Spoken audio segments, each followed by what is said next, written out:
Fragment-based drug discovery. Fragment-based drug discovery is also known as fragment-based lead discovery. It is a method used for finding lead compounds as a part of drug discovery process. Fragments are small molecules which are low in molecular weight.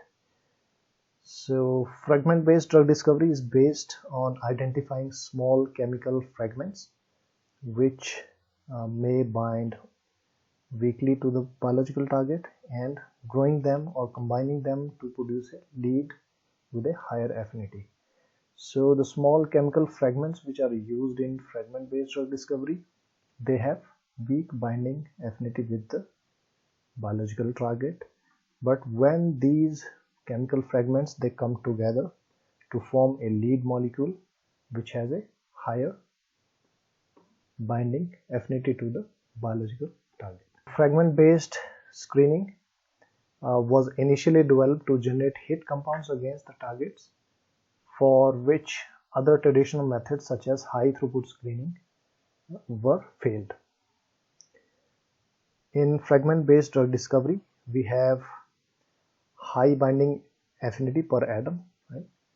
And fragment-based drug discovery provides ideal optimization methods to obtain a clinical candidates which have better drug-like property. So when compared with the traditional high throughput screening, there are slight differences between a HTS method and fragment-based drug discovery. In HTS, you have a chemical library, full-sized molecules.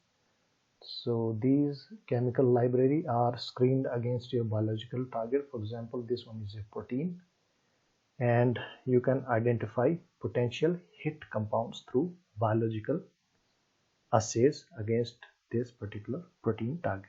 Whereas in fragment-based drug discovery, you have a fragment library which has small fragmented molecules. These molecules, they have different binding affinities with respect to the biological target or your protein. So this protein, these small molecules can bind at different sites at the protein, right, with different binding affinities. So once you find better candidates for each subsite at the biological target, so the next step is combining these fragments together to form a lead molecule, right? So this is the base of fragment-based drug design. So what is a fragment and how it can be defined with respect to other drug molecules or other full chemical compounds? So fragments are defined as low molecular weight compounds which are moderately lipophilic, highly soluble organic molecules, right? So fragments typically bind to their target protein with low affinity. So generally the range of the biological activity would be in micromolar to millimolar range. So these low affinity fragments, they then can be grown, merged or linked together with each other. They can be linked with each other to improve the potency of your chemical compound.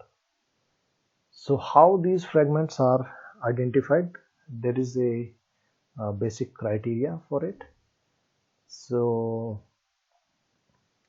you have something called as Lipinski's rule of 5 for drug-like compound identifications, right?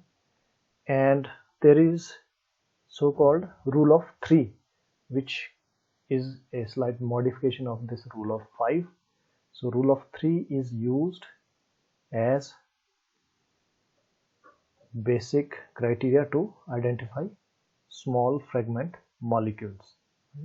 So here is this picture represent different ways how the fragments can be combined together. So you have fragment linking methods, you have fragment merging and fragment growing methods. So what is rule of 5? So Lipinski rule of 5, it helps distinguishing between the drug-like and non-drug-like molecules. It predicts high probability of success of a success or a failure of the drug molecules, right? So what are the rules? So the small molecules or the drug molecules should have a molecular mass less than 500 Dalton is the first rule. So secondly, you have log p values less than 5. So what are log p values? We have discussed earlier as well, that they represent the lipophilicity of a molecule, and this is nothing but octanol water partition coefficient. So you should have less than 5 hydrogen bond donors in your molecule and less than 10 hydrogen bond acceptors. And it is necessary for a drug to have these criteria fulfilled in order to have good pharmacological properties. Then comes the rule of 3, which is used to identify small fragments or small drug-like fragments, you can say. So you have rule of 3, which states that the molecular weight should be less than 300 Dalton. In case of rule of 5, we have molecular weight of less than 500, right? In here you have molecular weight less than 300. Then you have a log p value which is less than 3.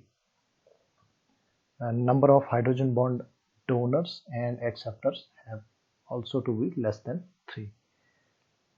And there are some additional filters which can be applied to obtain more desired fragment-like compounds, such as number of rotatable bonds in the molecule has to be less than 3, and then the polar surface area has to be less than 60 angstrom